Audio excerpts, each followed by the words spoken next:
இதுக்கு முன்னாடி வீடியோல நிலைமொழியின் ஈற்றெழுத்து வருமொழியின் முதல் எழுத்தை பத்தி பார்த்துட்டு இருந்தோம். அந்த நிலைமொழியின் ஈற்றெழுத்து வருமொழியின் முதல் எழுத்துல உயிரீறு மெய்யீறு எல்லாம் எவ்வாறு வரும் அப்படின்னு நான் சொல்றேன்னு சொன்னேன். அந்த வீடியோ தான் இது.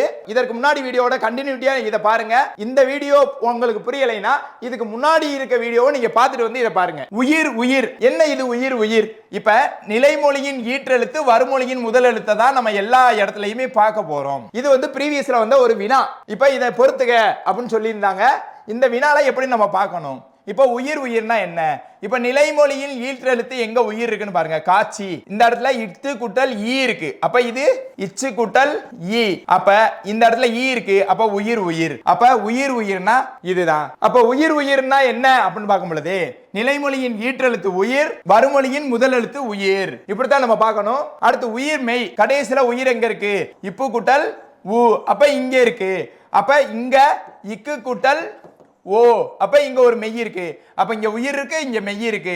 அப்ப இங்க உயிர் மெய். அப்ப இதற்கான ஆன்சர் இது. அடுத்து மெய் மெய் அப்படின்னு சொல்லியிருக்காங்க. இந்த இடத்துல ஒரு மெய் இருக்கு. இந்த இடத்துல இத்து கூட்டல் ஓ அப்படின்னு இருக்கு. அப்பனா மெய் மெய் அப்படின்னா பழம் கூட்டல் தோல் பழத்தோல். அடுத்து மெய் உயிர் அப்படின்னா இந்த இடத்துல மெய் இருக்கு, இந்த இடத்துல ஒரு உயிர் இருக்கு. அப்ப இதுதான் மெய் உயிர். அப்ப உயிரீறு மெய் முதல், மெய்யீறு உயிர் முதல். இதெல்லாம் நம்ம ஃபர்ஸ்ட் தெரிஞ்சு வச்சுக்கிட்டாதான் நம்ம புணர்ச்சி இலக்கணத்தினுடைய அடிப்படையை நம்ம தெரிஞ்சுக்கிற முடியும். அடுத்த வீடியோக்கள்ல இந்த மெய்யீறு உயிர் முதல் இதெல்லாம் வச்சு எப்படி புணர்ச்சி இலக்கணத்தை நம்ம சேர்க்கிறது, சேர்த்து எழுதுறது அப்படின்றத தொடர்ந்து நம்ம பார்ப்போம். நம்ம சேனல்ல ஒவ்வொரு வீடியோவும் தொடர்ச்சியா வர்றதுனால நீங்க கண்டினியூட்டியா நம்ம சேனலை பார்த்துட்டே வாங்க. அப்பதான் உங்களுக்கு புணர்ச்சி இலக்கணத்தை பத்தி முழுமையா புரியும்.